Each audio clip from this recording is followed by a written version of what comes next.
Hello, everyone. Hi there. Hi. Hi. How are you? Hi, Lynn. Hi, Mason. How are you? How are you? Great. Great. How are things? So, actually, we expect Professor Freeman any now, maybe in a I'm here. couple of seconds. I'm here. Oh, you're there, Professor Freeman. I'm so sorry. I'm so sorry. Oh, Okay, this is great. Okay. This is great to have you with us, Professor Freeman. Actually, I'm expecting about 25 participants. In the meantime, I'm going to ask the participants to turn off their cameras and microphones as usual to have the best quality. And Freeman agrees, we can have the thoughts towards the end of the meeting, only in the last 2 or 3 minutes of the meeting. That's fine. Actually, Is it possible for the people that are there to just say their names, introduce themselves? I suppose so. Yeah, I think they Just for can. 1 minute? Yeah, sure. Let's start with Mason. Mason. hi there. Hi, Hello. Mason. Yeah, I feel really ecstatic to kind of participate in this meeting. Believe me. Thank you so Yeah. much for giving us this great time. Thank you. Actually, Mason is my nickname. My real name is Mohsen. Uh, I've been teaching for more than 5 years at IZ. This is a big honor to be here. Thank you. Thank you. Thank Mo. you. Thank you, Mason. Sure. Dr. Hassanzadeh. Well, hello. It's a Hi. pleasure to meet you in person. Someone whose textbooks we've been reading for the past 20 years or so. I've been writing them longer than that. This is one of the greatest moments of my life. And I'm sure Sure. this is for everybody else as well. Nice to meet you. Great. Thank you. Nice to meet you, Tony. Mr. Ibrahimi. Hello, Professor. My name is Purya. Tony is my nickname. I am one of the teachers of IZE for more than 17 years, and it's an honor to be here. Thank My you. wife, Sherzi, is here too. Hi, Good. Professor. Nice to see you. Nice to meet you. My name is Sherzi, and I've been teaching for about 10 years, and it's an honor to be. Great. Dr. Zandi. Dr. Zandi, will you please introduce yourself?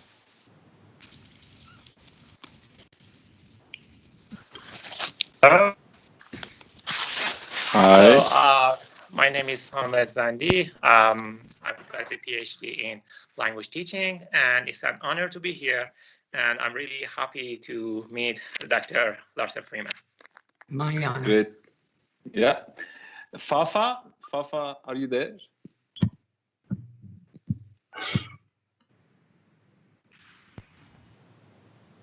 No voice. Okay. Sima, are you there? Can you hear me? Yes, of course. Hello, Professor Freeman. It's an honor to be here and to meet you in person. And I'm so glad that I'm finally here. I'm Sima Mohammadi, and I'm an English teacher. I'm studying applied linguistics, TESOL or TEFL. In Iran, we say TEFL, in Zanjan University. And I'm so glad that I can learn something more from you. And we've been reading your books for like ever. Thank you for giving us this opportunity. I've been writing them forever. Thank you for giving us such an opportunity. Dr. Farnudi, are you there? Dr. Farnudi? Yes, please. Yeah. Hi. This is Bahman. Welcome. You're most welcome. Great to be here. Yeah.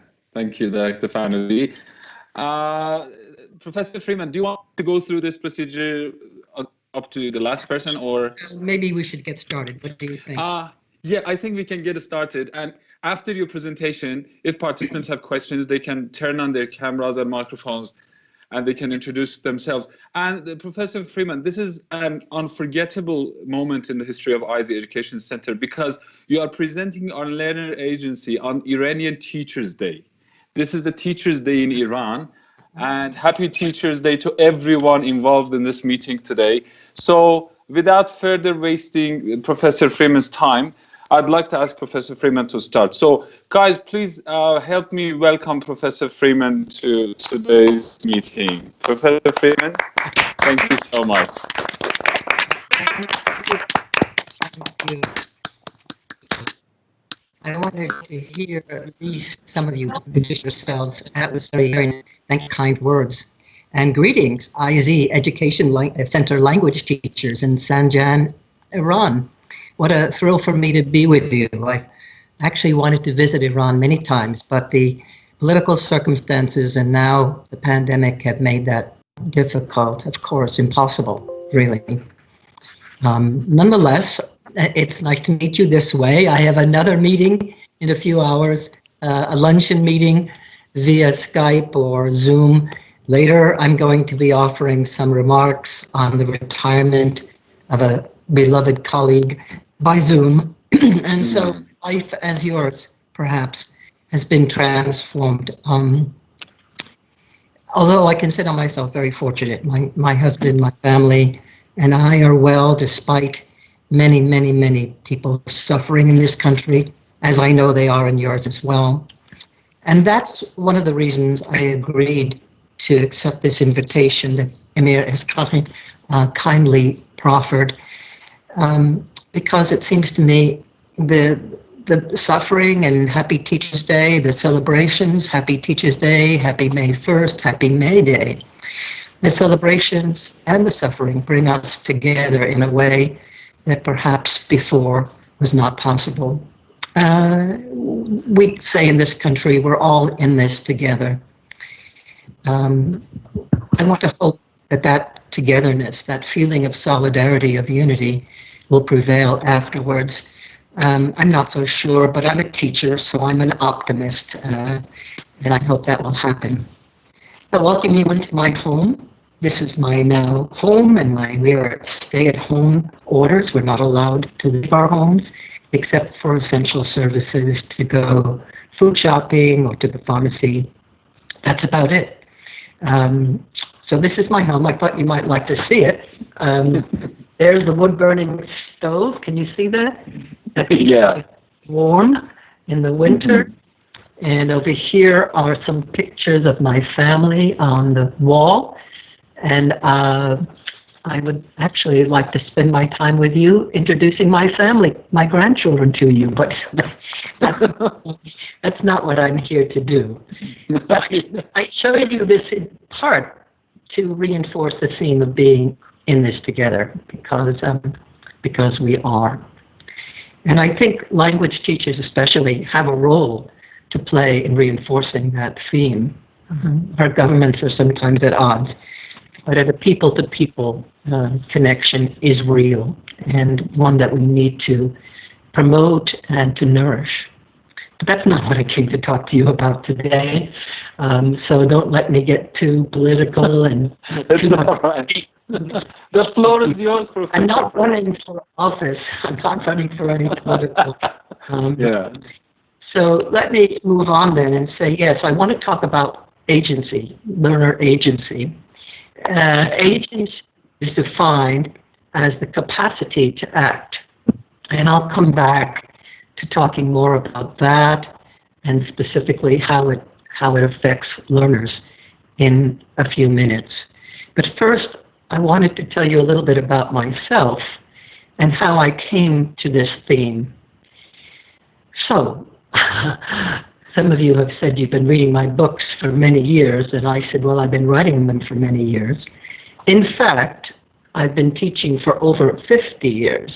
Wow. I've had a long time to read, to write, to think about teaching.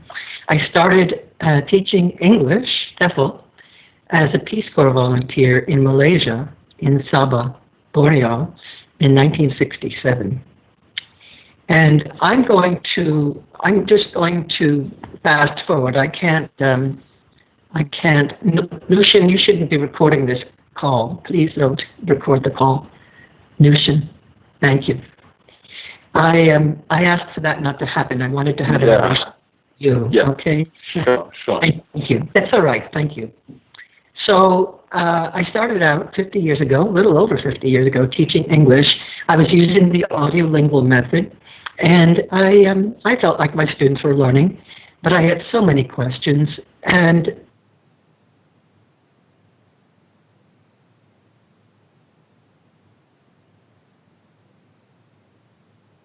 keen to see if I could come up with a better way of teaching. And at the time,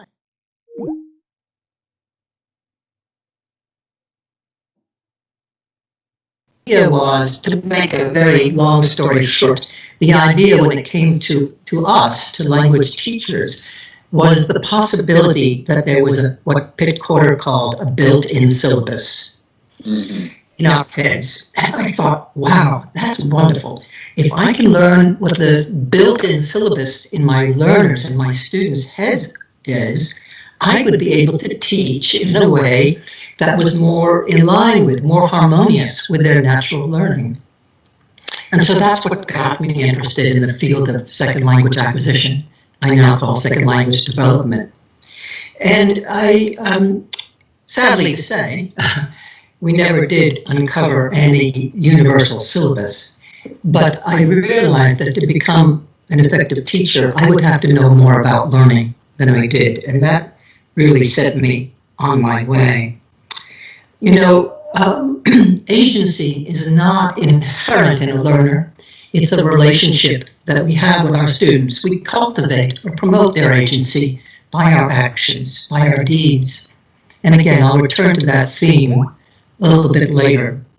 But if you think about just the capacity to act, the capacity for learners to optimize their learning, you will see why I became increasingly uncomfortable, concerned about methods and theories that didn't show the respect for learner agency that I thought then, and certainly think now, is warranted. I mean, the built-in syllabus, for example, that gives no agency to learners. That idea was you just turn it on. That is, you just expose learners to language, and the built-in syllabus would take care of the rest, right? That they were universal, take care of the rest.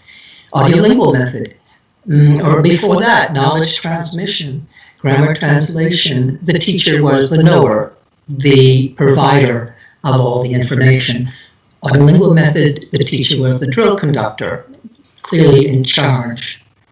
Now, I'm not talking about the teacher not being in charge. We have to be in charge. We have responsibilities. But is there a way to promote the agency of our learners so that they are more in partners with us? I should say one other thing, which is that I wanted to talk to you about things that I'm thinking of now, but they may not all be equally relevant. They may not all be culturally appropriate. And so please excuse me if what I have to say is not relevant to people in Iran. However, I've had some very, very good Iranian students over the years, and graduate students, and I think that perhaps the comments are relevant, but it's up to you to decide that, not me. So getting back to what I was saying, I think that we really haven't done very well by our learners. Even more modern ideas, like telling our learners that we have to, or telling teachers, excuse me, to provide comprehensible input to students, seems to me not to be particularly agentive. That is, we are the providers of comprehensible input. But what are the students' roles? Can't they determine what's comprehensible? Can't they bring their own comprehensible input materials to class or outside of class?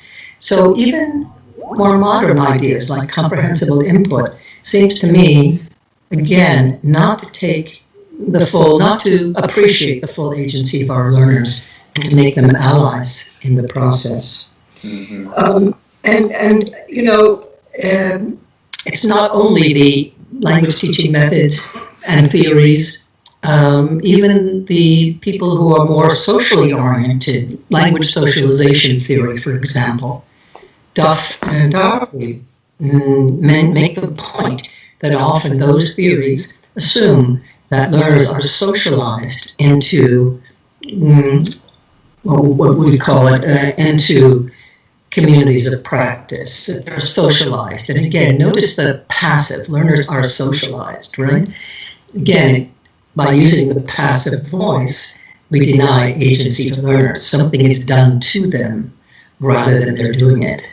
I hope you're following all this. This is just telling you why I've gotten interested in it, been concerned about it for a long time.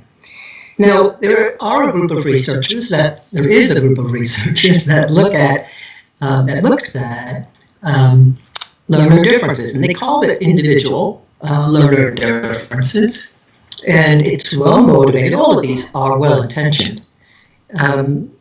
But they look at learner differences, individual differences, for example, extroversion versus introversion, or willingness to communicate versus not being willing to communicate, unwilling to communicate, or less willing to communicate, those kinds of qualities. But notice, even that research is conducted with groups. So we talk about extroverts and introverts, and the research compares groups of extroverts to people who score an extroversion or introversion, and it denies the individual learner. Now, there's a place for group research. Certainly as teachers, we have to work with groups. But as teachers, we also know that our students are individuals, and they bring their own individual strengths and areas to improve as well. So I think even the research in the categories, putting learners into categories, can be helpful, but it does not recognize the agency. You know, it's interesting. Just very few case studies, but important case studies of individual learners have had a powerful effect on our theories. I'm thinking, for example, of George Ayub's study a long time ago now in Egypt. She and colleagues studied a woman that they called Julie. And Julie was a British woman who had married an Egyptian man, and she joined him and his family in Cairo. Now, it's said that Julie, who was, I think, 21 years of age when she got married, it is said that she speaks Egyptian Arabic as well as any Cairene living in Cairo. That is, that she's not, maybe a little bit, but very, very little distinguishes her Egyptian Arabic from native speakers of Egyptian Arabic. Now, just one person, but that one person gives us pause when we talk about the critical period hypothesis and the impossibility of learning a language to a native speaker proficiency after a certain age. Julie was not a youngster, right? She was a young adult, but she wasn't a child. She wasn't an adolescent. And yet she had motivation, perhaps aptitude, whatever it is. She was not hamstrung by the critical period. She was able to go beyond. So it's those kinds of individuals, I think, that make us think, wait a minute, maybe we should do some more research. Maybe we should figure out more what we're talking about. And of course, there's a lively debate about the critical period and much research that continues. I'll give you one more example. Dick Schmidt, professor at the University of Hawaii, sadly is no longer with us, but he studied somebody that he called Wes.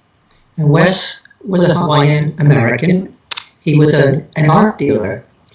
He lived in Hawaii for a number of years. He was originally from Japan. And Wes was very successful. He had a successful art business.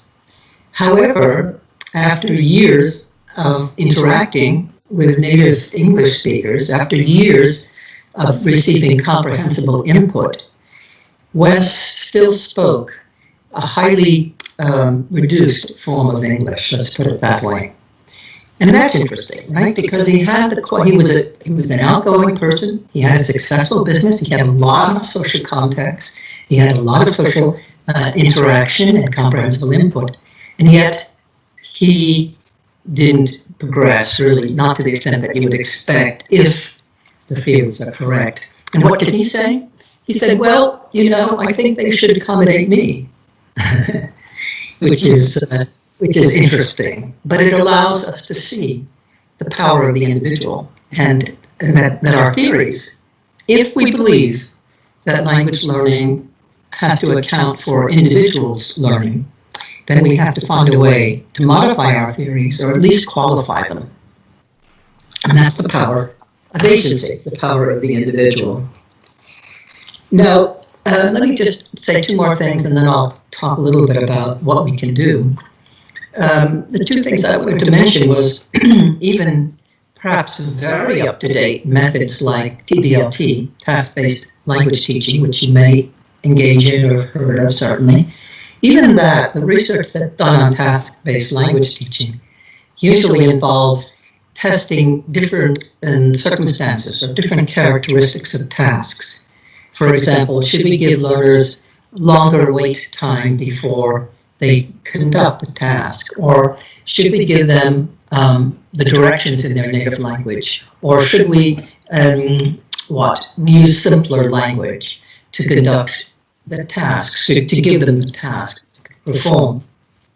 Now you see, even that, something that purports to engage learners, and it can be very useful. I'm not saying any of these are not useful, but even those assume that we can change something about the tasks and elicit learner performance from all of our learners. And that may or may not be the case, right? It's not the qualities, the characteristics of the tasks, it's how the learners engage in them, whether they do or not, in fact. One final example comes from my own experience using the audiolingual method.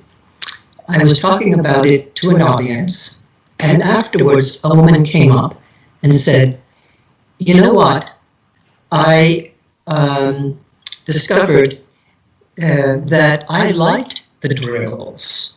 And I said, really? Because a lot of students don't particularly like being drilled. She said, yeah. She said, I like them. I like the repetition. And I like that when I get bored or when I get disinterested, I make up personalities for the people in the dialogue. I pretend that the people in the dialogue are, in fact, friends of mine. I give them names. I give them personalities. I thought that was really interesting, and it speaks to learner agency, right?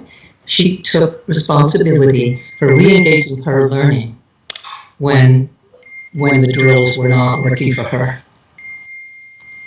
Okay. How are we doing? All right? Yeah, good. Yeah. Okay. So I'm just going to wind up by suggesting a few things. And again, these may not be appropriate in your context. You have to decide that. Teaching is a matter of adapting all the time. But let me just mention a few things anyway, and then I'll conclude and give you a few minutes to ask questions or make comments as you wish, or push back if you want to challenge me. That's okay too. That's how we learn. Sure. But I think the very first thing we can ask is, okay, so we are responsible for the class, but we can ask ourselves, who gets to ask questions? Who gets to give answers? Is everyone participating? And can I distribute turns or allow them to nominate themselves in a different fashion?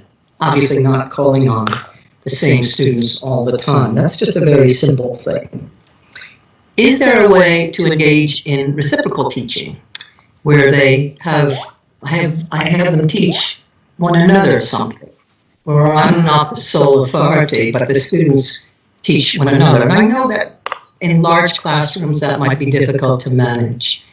And I just throw it out as an idea. Perhaps students even working in small groups or two individuals teaching each other something. rather than asking learners what they are transferring from my teaching, what they're learning from my teaching, I need to ask myself, what connections are they making? Not does my teaching affect their learning only, but what connections are they making? Which gives me, I think, a more learner-centered approach, or learning-centered approach. I prefer that term and that concept. You can also, and this takes a little bit of courage maybe, but you can ask your students to bring a bit of language that they're interested in or intrigued by or have questions about into the classroom. And as Mike Breen says, make the classroom porous by making the classroom doors into windows. We can certainly do that these days with the internet, bringing authentic language or whatever into the classroom. I do that with my students at Penn. I was looking at an example of a radio announcer saying next Saturday the Philadelphia Orchestra will be playing Beethoven's infamous Fifth Symphony. And I thought, infamous? That's surely a mistake, infamous. I brought it into my classroom and we looked at it. We had a whole discussion on morphology in English, on language change, and we went online and looked it up. And sure enough, there were many, many other people with similar questions to ours. And we concluded at the end that infamous meant famous in a bad way, which is really what the dictionary definition is, but that the meaning is changing. And infamous is used by some people, some of the time, to mean very famous.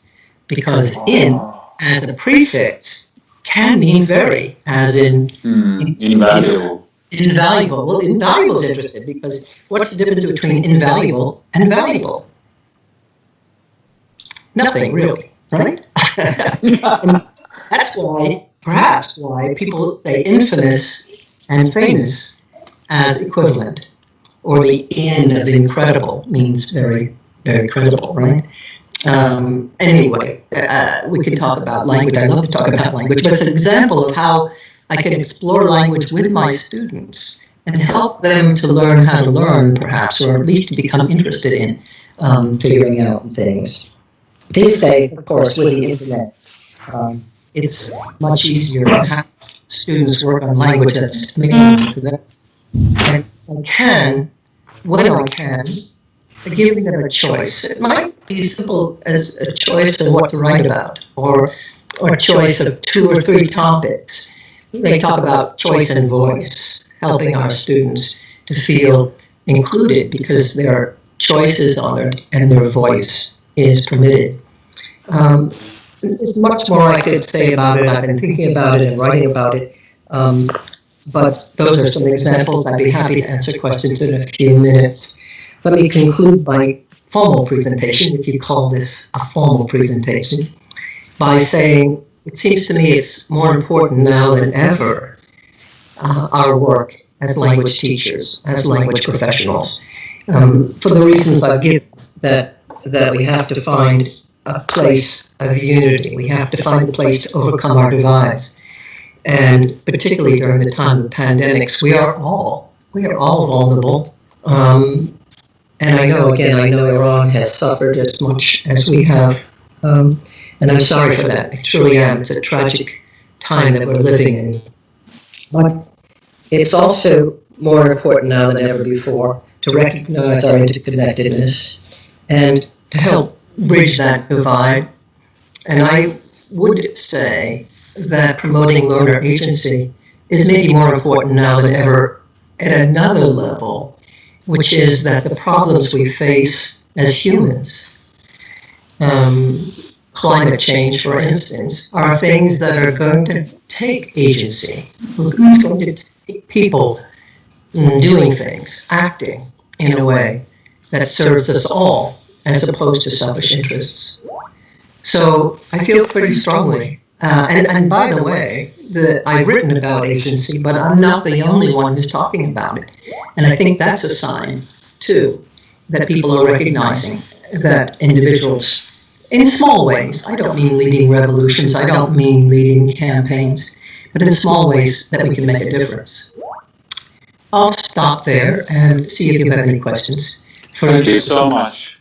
Yes, thank you so much, Professor Freeman. Yes. It was so informative, and actually making these changes. I mean, as teachers, we will definitely look up to you because of all the changes you've made in the profession, in the career of a lot of teachers around the world.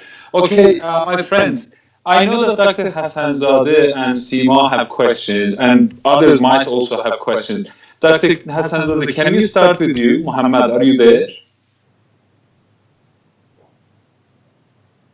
Yes, Amir. Yes, go ahead, please. Okay. Well, thank you, Professor Freeman, for your presentation. Let me begin with a short introduction, and then I'd like to raise a question.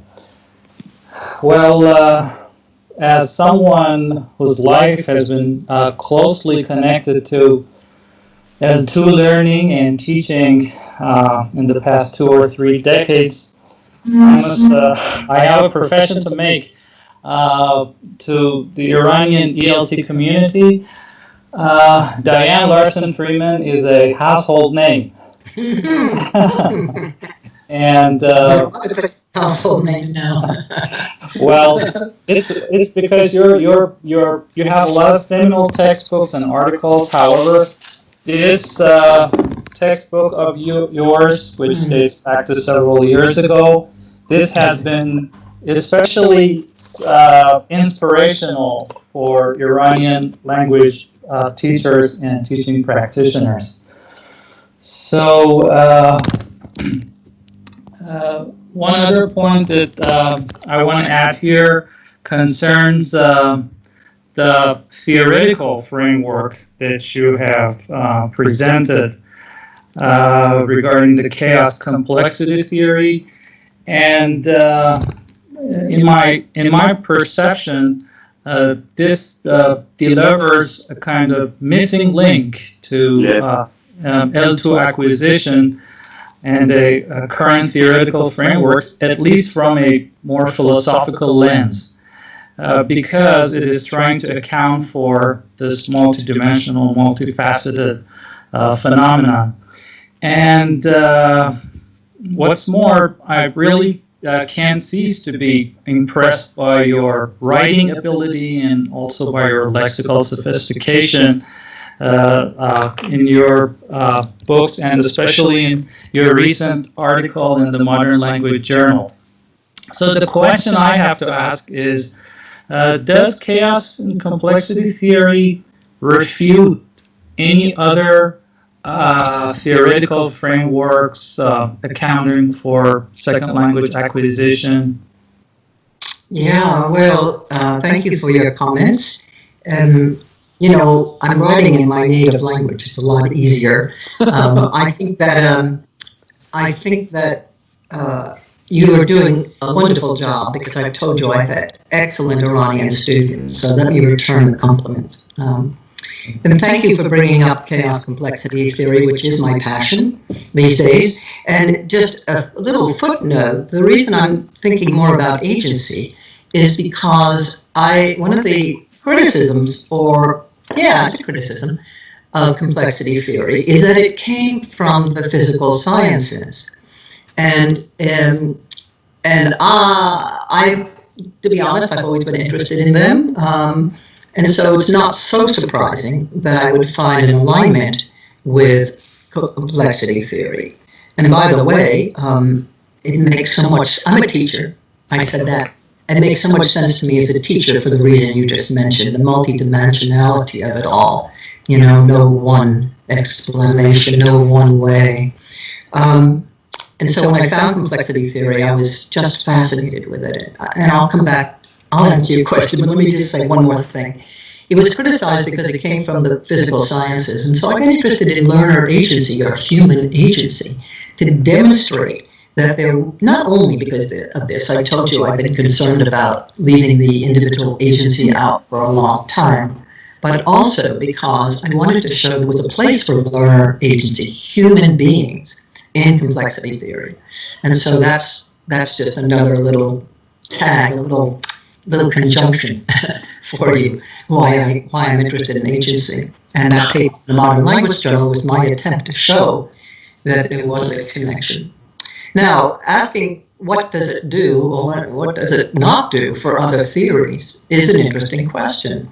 If you accept that language learning, language teaching are complex systems, then you probably will accept that there's no one way, that we do need to be eclectic, principally eclectic, in drawing on whatever tools and skills we have as teachers.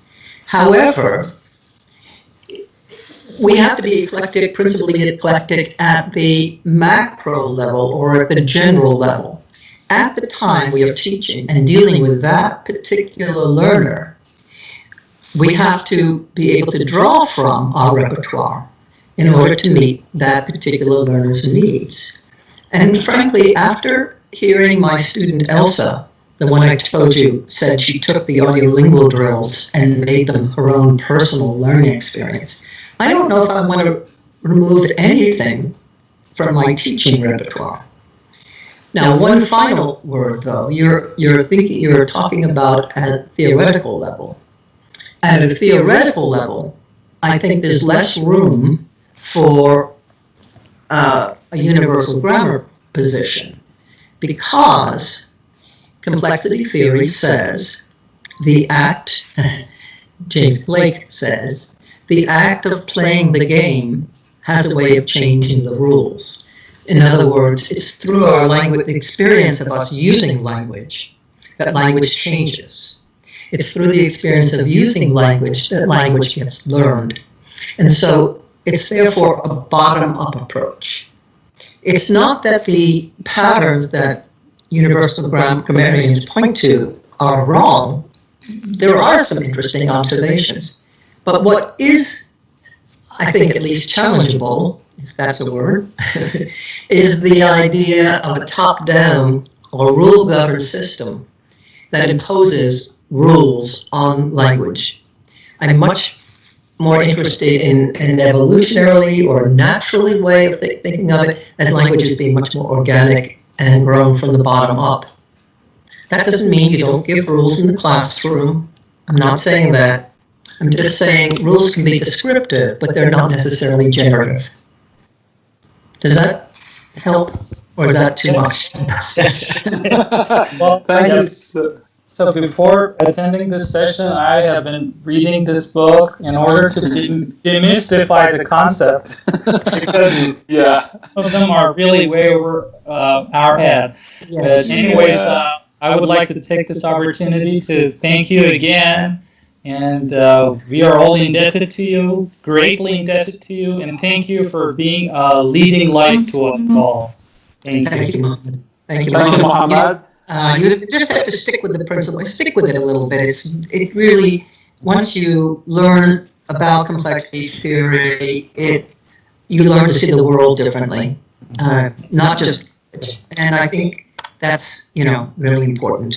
Anyway. Also, this paper of yours in the MLJ, although there is a great deal of flowery language, also, I think Iranians are good at that. we sure are. But to put it in a nutshell, I can feel a sense of compassion and accountability that you have had for second language acquisition, which is embedded in this article. Thank you. I'm done. Thank you, Mohammed. Thank you so much. Professor Freeman, how much more time do we have, you think? More questions. I gave an awful long answer to Mohammed. So okay, two more questions. Seema, are you going to ask a question? We've got Seema, and Seema, go ahead, please. Sure. Thank you so much for your thought-provoking and informative lecture. Thank you so much. My question is, how can we increase the agentive power in spite of the lack of appropriate external resources or presence of the negative ones, like lack of motivation or learners' stress or something like that? How can we increase this? Yes, thank you for the question, Seema. I mean, it's also true that teachers have agency, right? And if the world were a perfect place, if I were in charge, I would make sure that teachers had sufficient agency to deal with the environmental factors that detract from or make promoting learner agency difficult. So I don't want to deny that too. I focused on learner agency, but we all need to be attentive. You know, Caleb Cateno said something very interesting, the originator of the Silent Way. He said it's the teachers, he said that it's the learner's job to work on the language. It's the teacher's job to work on the learner. And I have found that saying very, very helpful during the course of my language teaching career. If my students are not paying attention, if they are not motivated, if they are not learning, my job is to work with them. They'll do the learning of the language if I can get them on track. Now, that's a very easy thing for me to say and a very hard thing to do. But I like that idea that I've got to find a way to motivate them. I do think, and I'm not sure how much access your students have to this, but if they have access to technology and the internet, you know, and they can pursue to some extent their own interests and share those, that alone, and the affinity groups to which they belong, that alone would be motivating. But, you know, language teaching is so hard, and it is hard. It's a hard career, is that there are no simple, easy answers. But I like that idea. The learners work on the language, I work on the learners. Great. Yes. Thank you so much. Thank you, I Professor Freeman. Seema, Dr. Zandi, Dr. Farnudi, do you have any questions before we conclude this meeting? I'm okay. No, thanks. Great. Okay, Dr. Zandi, do you have any questions there? If not, Nushin, actually, I suppose Nushin Logmani, do you have any questions? I suppose you had questions to ask, or was it wrong? Okay. Yeah. Hello. Yes, please. Yes, go ahead. Actually, I would like to, let's say, use this opportunity to apologize. I did not know that I was not supposed to record it. I just want to apologize, that's all. Yeah, let me tell you why I did that. I did it for two reasons that I asked not to have recordings. One is, to be quite honest, and other groups in Iran have asked me to do webinars or to do things. I said yes to you because because Amir is very persuasive, let's put it that way. But I wasn't immediate. I didn't say yes immediately. You work hard. And I would feel bad because they might feel bad that I said yes to you and no to them, you see. So I'm trying to, that's one reason. The other reason is, here's another little bit of philosophy that I love, and I've actually written about this in one of my books. I saw a puppet show once, and it was wonderful. And after the show, the puppeteer said to us, I'm going to give you, you audience members, a chance to ask me questions. And one of the audience members raised his hand and said, why don't you record this puppet show? Why don't you video it? And that way, so many more people would be able to see it. And he said, but then it would be a recording, not a relationship. And I try to establish a relationship with my audience. Thank you. Thank you. It is true that, you know, it's a little hard to establish a relationship this way, virtually. It is also true that I know that when I want to watch a webinar or something, and I'm not available at that time, I do appreciate watching a recording later. So I guess I'm being a little hypocritical. But those are the two reasons. I wanted to establish a relationship with you rather than have a record of this relationship. And I wanted to not make others feel bad that I said yes to you and no to them. Okay. I appreciate the opportunity to talk to you. It's been a dream of mine. I can't even talk anymore. I appreciate everything, and I'm sorry I didn't want my name to come up in that way. I apologize again. You're all right. Here's a tip. Your name came up on my screen. See, this is because there's. Dr. Zandi, I suppose you want to ask a question. Is that right? Because your microphone is on. Actually, I was going to ask Professor Larsen Freeman to somehow give us more information about chaos complexity theory, because I've been a big fan of that theory since I was at graduate school. So I really wanted to have a more updated view of the theory, because I've been following it. And I don't know if how much time we have now, but I really wish we could have another session just on this chaos complexity theory. Yeah, well, if I knew that was your interest, I maybe could have done some more with that, but it's very hard to talk about it in a short period of time, as you can appreciate. I came across it and thought, well, complex, dynamic, nonlinear. What's more complex, dynamic, and nonlinear than language? That was sort of my entry. I read the James Blake book, Chaos, The Making of a New Science, published in 1987. And on page 24, it said, he wrote, "The act of playing the game has a way of changing the rules." And I went, oh my goodness, that's a very, very different way of looking at language and its evolution, its development, from the way I had been taught. But I find it fascinating. I'm glad you did. Here's another thing. I wrote about it. I actually gave a paper on the chaos complexity theory that was later published in the Journal of Applied Linguistics in 1997. But I gave the paper in Montreal in 1994 at a second language research conference, second language research forum. So I've been thinking about it for a long time.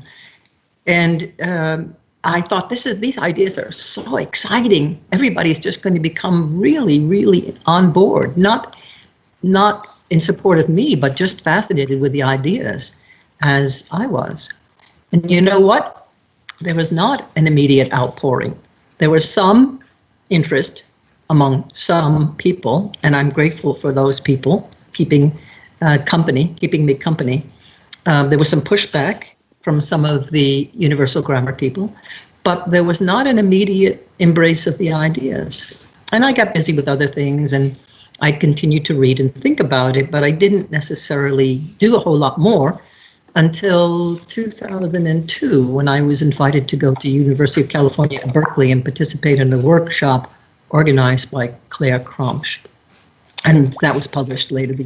And then there's a couple more things. And now I see complexity writings and thinking all over the place. And then I have to laugh and say, well, of course it's nonlinear. You see, it's not that you publish something and then people pick it up one by one. It's like just a little bit, and now it seems to have blossomed. I don't know an easy way for you to tell you right now. I do know that in 2017, I wrote an article, it was actually a chapter in a book edited by Xiaohong Han, Lourdes Ortega and Xiaohong Han, that I entitled Complexity Theory, The Lessons Continue. And I called it that because I'm still fascinated with it. I'm still deriving lessons from it. So I think you have to make your own path, I guess is what I'm saying. And I'm glad you find it interesting. I still find it fascinating. Several decades, 3 decades almost, since I first encountered it. It has transformed the way I think. And beyond doing a Google search or reading some of the things I've written. I've written a lot about it, and other people have as well. Sometimes they write under the calling it dynamic systems theory, but we've agreed, we who do complexity theory and those who do dynamic systems theory, to call it complex dynamic systems theory now. And I guess that's all I'll say about it, other than, I'm glad you're interested. Do keep reading. Maybe you can find a group, in Zanjan or at the center that would love to explore these things. It's often helpful if you have an inquiry group, just to, especially now that we're doing a lot online, maybe you can do an online inquiry group that can share some ideas or insights or questions. There's a lot to be learned, and there's a lot of benefit to doing the learning. So thank you. And good luck. Thank you for the explanation. Actually, my institute is famous for basic sciences, and I have a lot of physicists as a friend. In fact, Dr. Farnoudi is both a linguist and a physicist. We have read some of your articles, and we have thought about chaos and complexity theory, and we have had some workshops, and we have thought about how to do research and these things. And now we have the opportunity to talk to you, and really appreciate that. Thank you. Can I say one more thing? Another criticism that comes up sometimes, and actually when Lynn Cameron and I wrote the book, Complex Systems and Applied Linguistics, 2008 book. If you haven't read that, that might be a good way to start. Mohammed can show it to you. But anyway, when we read that book, some people said, well, since it comes from the physical sciences, you are linguists or applied linguists, you don't quite understand the concepts from the physical sciences. But that criticism didn't deter us, didn't stop us, certainly, because we do think of it somewhat metaphorically. All science is metaphor, actually. And the way I think of it is, if you have a theory that's helpful, transdisciplinarily, that's all the more powerful a theory. So the physicist might object to some of the ways in which we've metamorphized some of the concepts. By the same token, if you see that it can help you understand things about your work, why not? Why not use it? Why is that not a more powerful theory if it explains the natural world and the human world? And that was also behind the idea of human agency. You know what? You're so interesting. Your questions are so good. I said I was going to work for a half hour with you. It's nearly an hour. And I have to get ready for the next one. Okay, thank you so much, Professor Freeman. Actually, words fail me to thank you. Actually, your presentation was really awesome. Not actually beyond our expectation. Actually, it was good for people who were after theories and also had take-home message for practitioners. It was fascinating. Thank you so much. Just tell me how we can return your favor. Maybe once, if you come down to Iran sometime. I would love to come to Iran. To be honest, I thought I was coming this coming summer. And it was that close, but then there were political reasons, and now the pandemic can make it impossible. Oh, that's terrible. It would be wonderful to come at some point. I'd like that very much. But I'd like to take this opportunity to invite you formally in the first possible situation to come to Iran, and we'll be really, really excited to have you here with us. So thank you so much, Professor Freeman. It was so great to have you with us, and enjoy the rest of your day, Professor Freeman. Thank you so much. Stay well, everybody. Stay well. Thank you. Thank you so much. Thank you. Bye-bye. Bye. Thank you. So, like always, I'm going to see who's staying for after party. After party, yeah. Yes, people.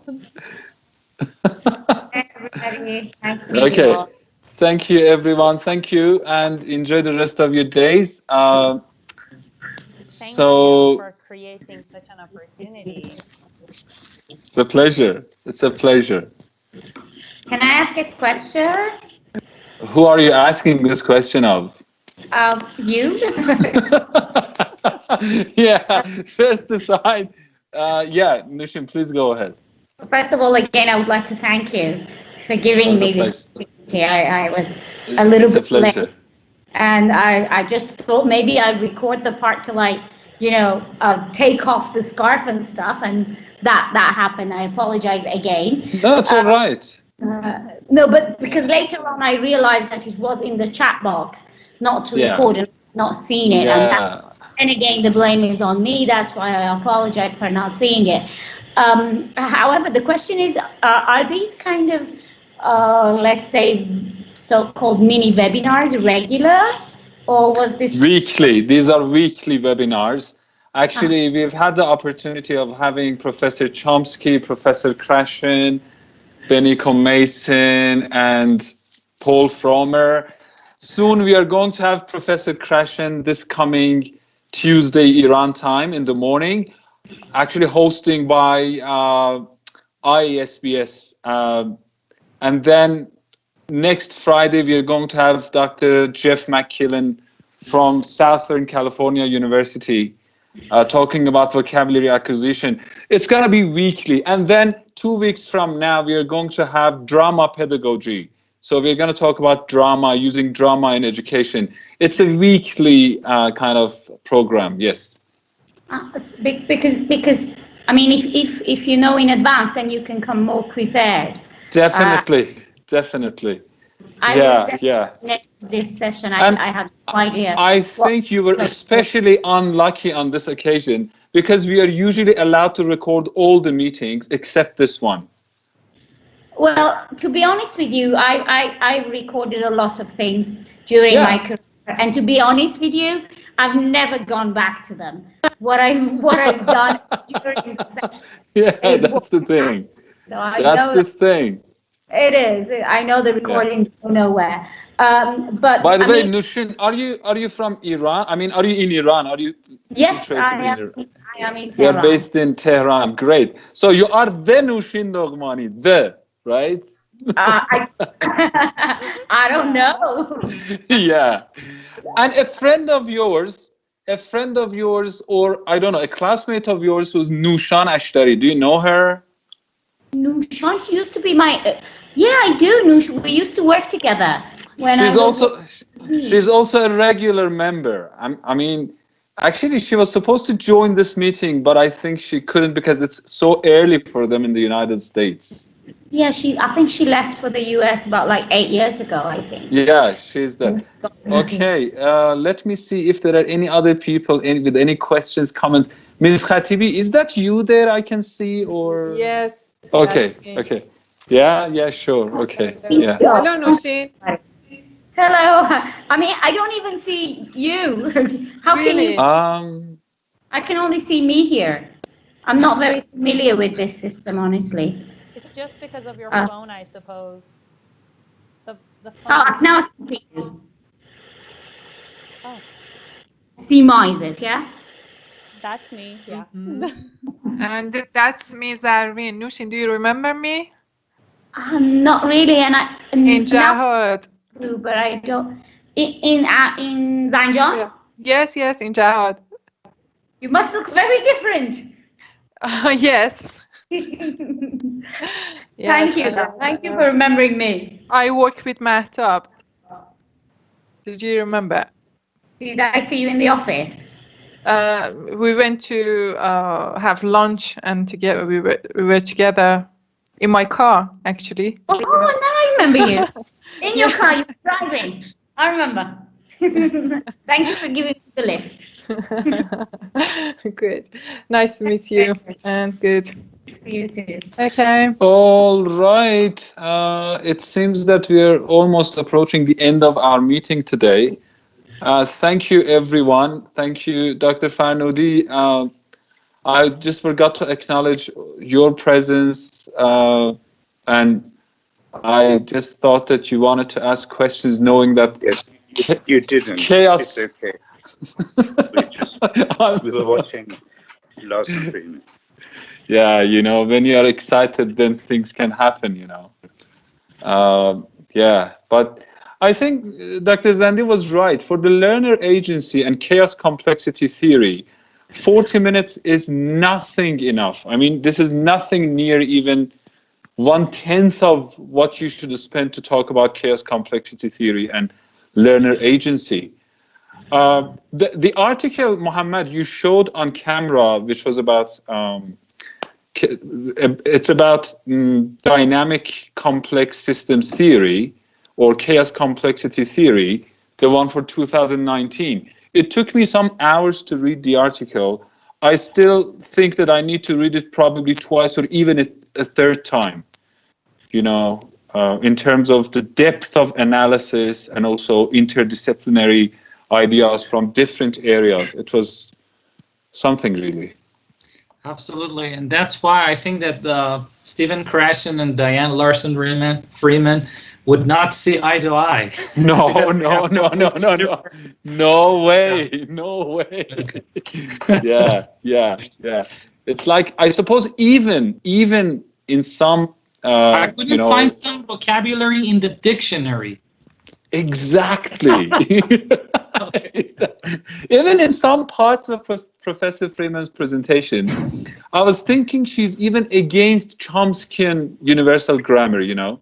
Yeah, because she said, the universal grammar people leveled some criticisms against this, and it took several years for this theory to be presented properly to the community. Exactly. They wouldn't take it at first. I mean, you're putting words into her mouth. Okay. I suppose so. Ask her next time round. Although it would be quite a controversial question. I suppose so. You can ask her privately and ask her whether she wants to be questioned that way. I know. I mean, she's a professional. She's an academic, so she wouldn't mind. I'm sure. Even if we sprung it on her, would it be in order? Yeah, probably. I'm gonna do it. There's no problem with communication. We can see each other and say hello. Yeah. Oh, Nushan just joined. Nushan, are you there? Hi. Turn on your camera, Nushan. Hi, Nushan. Hi, Dr. Ashtari. How are you? You were just talking about you. Hi guys, sorry, I have some technical issues. My laptop is completely gone. My phone is not working. It's crazy, and I have a meeting in 30 minutes, and I have to figure something out. But I just wanted to come in and say hi. How did everything go? Hi. It was fascinating. It was fascinating. Nushan, do you see your old friend Nushin, long lost friend Nushin? There you go, Nushin. I was telling Amir, I was like, it's been like 12 years, I think, 10, 12 years. Not that much. I would say it's about 8 years, huh? It's not even 12 years. I've been in the US for 10 years. It can't be 10 years. Seriously? Right. Oh, I always thought it's been 10 years. That's why I've been in Tehran, and you left like 2 years after that. So obviously it's longer. So how's it going? I wish I could see you. I know. We have to plan something, but I have to figure something out with this computer. Otherwise, I lose my job. So, because it's not working. And the Professor Krashen is killing me if it doesn't work. So I have to figure it out. But Nushan, did you hear what Dr. Fanadi just said?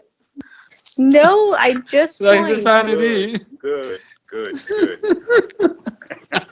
What's going on? So it's probably last time I promised that I would. I mean, I was jealous of your makeup and especially your very red lips. So I promised that next time round I would put up makeup, but I haven't. So I still owe you one. And then I thought maybe you haven't put on your makeup yet, so that you wouldn't be able to appear. But look, you're most welcome, with or without. Right. I lost some of it. I don't know. But don't worry about it. Don't worry about it. Okay, good. But it sounds good. I think there was something about makeup, but you will look perfect with makeup on. That's all I can say. Either way, you're beautiful with and without makeup. Yeah, yeah. Well, You can you take it that shaved me way. properly. Thank you. If I could have both, though, I'd go with without makeup. But those are fine. Okay. Okay, guys, we also have Elnaz Fumani, Eli Fumani. I'm not sure She's if in Australia. Eli, how are you, Yes, Eli? hello How are there. you? Great to have you with us. Good to see you too. Thank you so much for To organizing. see you. It's a pleasure. It's No, great. Yeah, long I time hear. no see, huh? Well, unfortunately, I missed most of it. I joined towards the end in the Q&A, but and that's because we were on a birthday party, online birthday party. Wow. Online birthday party. But this Wow. one was better. You should have left the other party and come over here. Yeah, I forgot because I knew. I checked the time. I was gonna be at 12 a.m. Is that when you started? We started It was at 12. 6:30. Yeah. It was 12 a.m. Australia time, Eli. Yeah. Sorry. I think I had told you it was 12 a.m. and unfortunately we couldn't record the meeting, so you just missed it. But at least you had your birthday cake. Did you have your birthday cake? Oh yeah, kind of. Online birthday cake, right? You watched them eat it. Does that count? Yeah. It's like they say you can't have your online cake and eat it. You know? Yeah. So how are things in Australia? How are things at Monash University? Everything is online these days. It doesn't make a difference to me personally because I get to work at home. I still do it. But most classes for undergrad, they're online this semester, and they're going to be online next semester too. So, yeah. But how many more semesters do you have, Ellie? How many more to go to finish? Oh my god, I have to submit soon. Really? Yeah, I extended already. I extended it for 6 months, I guess. Yeah. I guess I'm gonna have to extend for another month, and I'll submit by mid-June.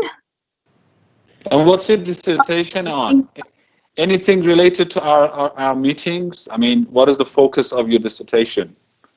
Oh, well, so I was in English language teaching before, and when I started my PhD in education, I realized I could move on into other disciplines because education is very interdisciplinary. So it's a little bit of education, a little bit of culture, and a little bit of sociology. Wow. It's kind of sociology of education, but it is still related to, because my participants are English teachers. So, yeah. So maybe you're going to be the next one to present, Ellie, huh? Whoa, okay.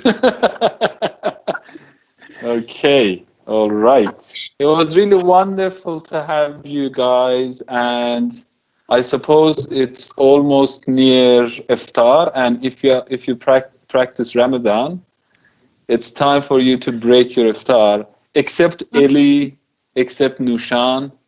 Oh, by the way, guys, did you realize there was this guy, after Professor Freeman told us not to record the meeting, someone left a message saying that there are some ways of recording the meeting. My God. And it's still there. It's still there in the chat box. The message is in the chat box, and I had to remove the person from the group because I was thinking maybe the next thing he will say will be something nasty, you know?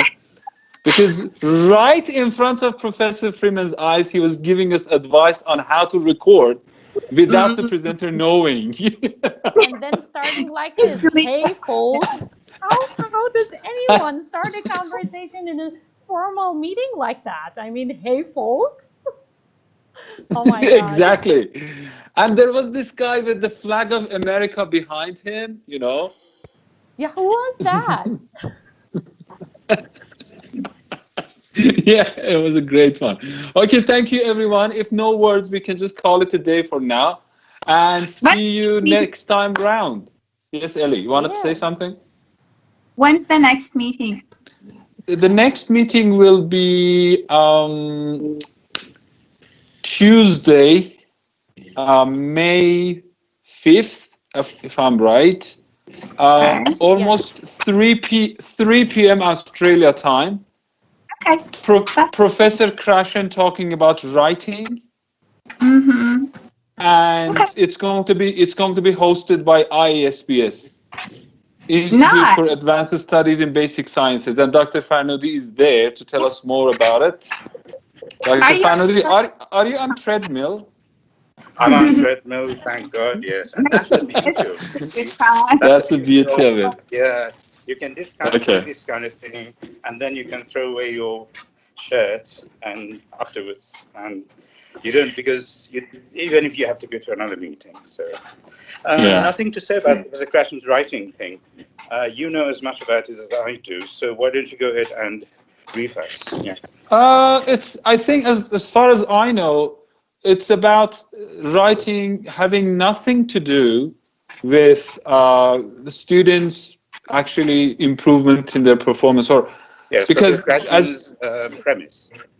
Yeah, exactly. As you know, you know that Professor Krashen advocates optimal input, and speaking and writing for Professor Krashen are not actually among skills which actually teachers need to worry about, because they are the outcomes or products, not the input, not the the things that students should receive. So I think what I'm expecting is Professor Krashen is going to talk about writing not having any direct link to students' performance, or not positively contributing to the betterment of students' proficiency in English. That's what I'm expecting Professor Krashen to talk about. This is quite interesting. Can I add a comment here? Please go ahead. I think we should always remember that whenever we talk about this kind of thing, whenever someone like, I don't know, Krashen, whoever, talk about these things, they are speaking in general terms. These are sort of very generalized comments. They are statistical, if you like. If you want to go to, if you're going to test them, they're going to be statistical results, statistical evidence. So it might not apply to a particular person. And also, when he says writing does not improve the language development, well, right? If a student writes, if someone keeps writing, they wouldn't improve their English. What he means there, probably, again, I'm putting words in his mouth. We're going to hear from him next Tuesday. But I think that is, in general terms, that and that he says that there is another angle to writing. Writing creates imagination. Writing develops rather imagination. So that's what he says. He's comparing these two. These are comparative terms. So again, all the background behind all these ideas. So I thought, we should always keep that in mind. That these are general comments. These are general hypotheses, general assumptions. Sure. And they are not absolute. Sure. All right. Looking forward to seeing you. Yes, please. Yeah, let's go. And looking forward to seeing you guys. Have a good time. Take care of yourselves. Adios. Ellie, it was nice meeting Thank you. Nushin, Zareen, Seema, everyone. Have a good time. And everyone. Bye. Thank you. Bye. Bye. Nice meeting you, Nushi. Thanks. Bye, everyone. Bye. Bye. Bye-bye.